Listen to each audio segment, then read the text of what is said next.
I never thought a single question could change the way I see an entire faith. It started with a comment under one of my old videos. For words, does Islam teach peace? I laughed it off at first. Everyone knows what Islam is supposed to be, right? You turn on the news, you see explosions, angry men shouting in foreign languages, words like terror and extremism flashing on the screen. That's the picture the world paints. But the comment, it stuck. It wouldn't leave me alone. I kept thinking, what if I've been wrong? What if there's something I'm missing? So I decided to go see for myself. No headlines, no politicians, no clickbait documentaries. Just me, a mic, and a list of questions. I'm standing outside a centuries-old mosque, the late afternoon sun turning its stone walls gold. The air smells of cardamom tea and dust. Men are walking in quietly. Some are young, some old, all with a calmness on their faces that makes me feel out of place. An elderly man at the door greets me with a smile. Welcome, my friend. You are here for prayer. I shake my head. No, I'm here for answers. He doesn't seem surprised.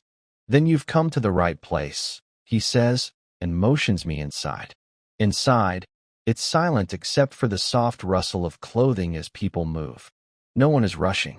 No one is angry. It's as if the world outside has stopped at the door. I find a seat near the back.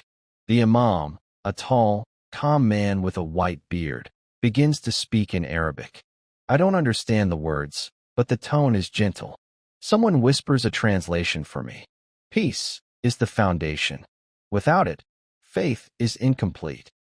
I almost laugh. That's the opposite of what I've been told my whole life. But here it is, coming from the mouth of a man who's dedicated his life to teaching Islam. When it's over, I approach him. I've been told Islam is violent, I say, that it's about conquest, about forcing people to believe. He nods slowly, like he's heard this 1,000 times. Many have been told that, he says.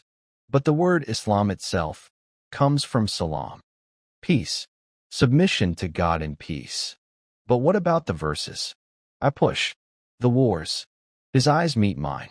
History is complex. But tell me, if you wanted to know a man, would you judge him only by the worst day of his life? That hits me. Later that evening, I'm in a small cafe near the mosque. The imam joins me. Between sips of sweet mint tea, he tells me stories, not from the news, but from the life of Prophet Muhammad, peace be upon him. Stories of him stopping a war before it began, of him standing when a Jewish funeral passed by, out of respect, of him forgiving the very people who tried to kill him. Peace, the imam says, is not just the absence of fighting. It is how you live with your neighbor, how you treat the stranger, how you respond to harm. I sit there processing. If this is true, if peace really is the foundation of Islam, then how did we end up here? How did the world get the idea that Islam is a threat? The imam leans forward. Come back tomorrow, he says. I will show you something that will answer that question. As I walk back to my hotel through the narrow streets, the call to prayer echoes through the air. And for the first time in my life, the sound doesn't feel foreign. It feels like an invitation. Tomorrow, I'll find out what he meant. The next morning, the streets are still wet from a night of rain. I make my way back to the mosque, not really knowing what to expect. Inside, the imam is waiting for me with a bundle wrapped in cloth. He sets it down carefully, like it's fragile or sacred. This, he says, unwrapping it, is a copy of the Quran written over 200 years ago. The paper is yellowed, the ink slightly faded, but the words are still crisp. He runs his fingers gently over the page. In this book, he says, are words that millions live by. Yet most who fear Islam have never read them, or they have read them without context. He opens to a marked page and points to a verse. It's in Arabic, but he reads the translation aloud for me. Whoever kills a person, it is as though he has killed all mankind. And whoever saves a life, it is as though he has saved all mankind. Quran 5:32. I just stare at him. That's in there. I ask. He smiles. Yes, and there are many like it. I think about every headline I've ever seen, every news report that linked Islam with violence. Not once had I seen this verse quoted. The Imam leans back. You see, my friend, when Islam spread in its early days, it did not spread by sword alone. It spread through trade, through example, through justice. But like all history, there were wars, and those wars left verses that, if taken alone, sound harsh.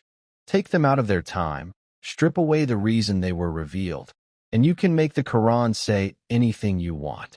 That is what many do. I nod slowly. So people take a verse about fighting an army in the middle of a war, and they tell the world it means fight everyone, all the time. Exactly, he says. But the Quran says God does not love aggressors. It commands peace, but allows defense, just like any law in any country. He closes the Quran and begins to tell me a story. A man once came to the Prophet Muhammad, peace be upon him, and said, O messenger of God, give me advice.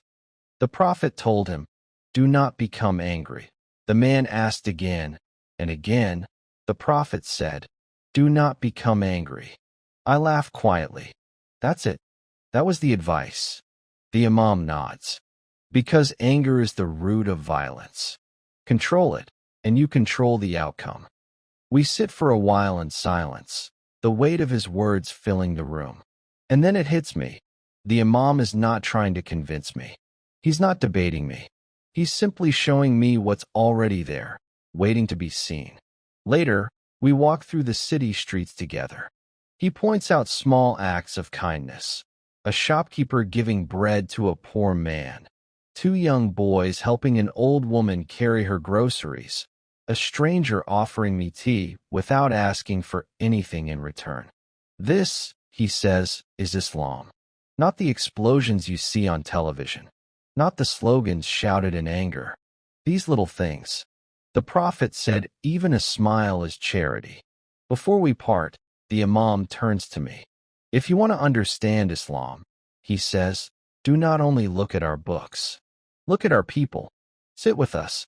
Eat with us. See how we live when no one is watching. I nod, realizing this journey has only just begun. That night, as I sit in my hotel room listening to the rain against the window, I can't help but think, maybe peace isn't something Islam needs to prove. Maybe it's something it's already been teaching all along. Tomorrow, I'll test that idea in the most unexpected way. The next afternoon, I receive a text from the Imam. It's short, just 4 words, come to my home. When I arrive, the narrow alley is alive with the smell of cardamom and freshly baked bread. Children are playing football in the street. They pause to look at me, the stranger, and then go back to their game, laughing. The Imam greets me at the door with a warm handshake and guides me inside. In the center of the living room is a low table surrounded by cushions. Plates of rice, lamb, and roasted vegetables are already laid out, steam rising in little clouds. I notice there are no forks or knives, just spoons, and in some dishes, nothing but bread. Here, the Imam says, handing me a piece of warm, soft flatbread. This is how we eat. We share from the same plate. It reminds us we are one family. I sit cross-legged on a cushion, feeling a little awkward. But the moment I take the first bite, all awkwardness disappears. The food is simple, but it tastes like it's been prepared with care and patience. Halfway through the meal, an elderly man arrives. He has a white beard, a walking stick, and a smile that feels grandfatherly. The Imam whispers, "This is my teacher." The old man doesn't speak much English, but he smiles at me often, sometimes patting my arm after the Imam translates something I've said. Then, with a serious expression, he leans toward me and says something in Arabic. The Imam translates. He says, "The world does not need more opinions. It needs more compassion." After dinner, we sit in a circle, drinking tea sweetened with honey. The Imam tells me another story from Islamic history. One day, the Prophet Muhammad, peace be upon him, was resting in the mosque. A man came in, clearly not a Muslim, and began asking questions. He was direct, even blunt. But instead of being angry, the Prophet welcomed him, offered him a place to sit, and answered every question patiently. By the end, the man embraced Islam, not because he was forced, but because he saw kindness in the Prophet's character. I take a sip of tea and let the story sink in. It's strange, I say. In the news, Islam is always about rules. But here, it's about how you treat people. The Imam smiles knowingly. Yes, that's the part the world often forgets. Just then, there's a knock at the door. It's the Imam's neighbor, a Christian woman in her 40s. She brings a plate of pastries, apologizing for disturbing us. The Imam thanks her warmly, invites her in for tea, and soon she's sitting next to me, laughing with his family. It's a small scene, but powerful. In a world where headlines shout about religious conflict, here's a Christian and a Muslim family sharing tea and pastries without a hint of tension. When I leave the Imam's house, it's late. The streets are quiet. The air smells of spices and rain. As I walk back to my hotel, I realize something. Peace isn't just an idea in Islam. It's woven into the daily rhythm of life, in the way you greet a neighbor, share a meal, welcome a stranger. I thought I was just visiting to learn about a religion, but I'm beginning to suspect. I'm here to unlearn something too. Tomorrow, the Imam wants to take me somewhere different. Somewhere, he says, where the heart understands what the mind cannot. I'm deep asleep when my phone vibrates on the bedside table. It's still dark outside. The screen reads, 4:37 a.m., Imam. I answer groggily. His voice is calm, almost whispering. Wake up. Meet me at the mosque. The streets are empty except for a few shopkeepers rolling up shutters and the faint smell of bread baking somewhere. When I arrive, the mosque's courtyard glows softly under golden lights. A few men and women are already there, their breath visible in the crisp morning air. The Imam waves me over, placing a hand on my shoulder. Today, he says, you'll see the first lesson of peace in Islam, before the sun even rises. A man steps up to the minaret and begins the adhan, the call to prayer. It's not just a sound. It's a wave. The melody floats over the rooftops, over the still streets, over me. I don't understand the words, but I feel them. It's as if they're not just calling people to pray, but calling the city itself to wake gently. Inside, the carpet is soft beneath my feet. People stand in rows, shoulder to shoulder. The Imam explains in a whisper. No matter who you are, rich, poor, old, young, here we stand as equals. This is why our hearts can find peace, because in God's eyes, we are the same. When the prayer begins, I just watch. There's a rhythm, standing, bowing, prostrating, and between each movement, silence. A silence so deep I can hear my own heartbeat. After the prayer, we sit on the carpet. The Imam looks at me. Do you know why peace is hard to find? I shake my head. Because people think peace is the absence of noise, he says. But real peace is the absence of ego. If you can put your ego down, even for a few moments, you can hear God speak to your heart. As the first rays of sunlight spill over the horizon, we walk back toward the main road. Shops are opening, children are heading to school, and the city begins to hum with life.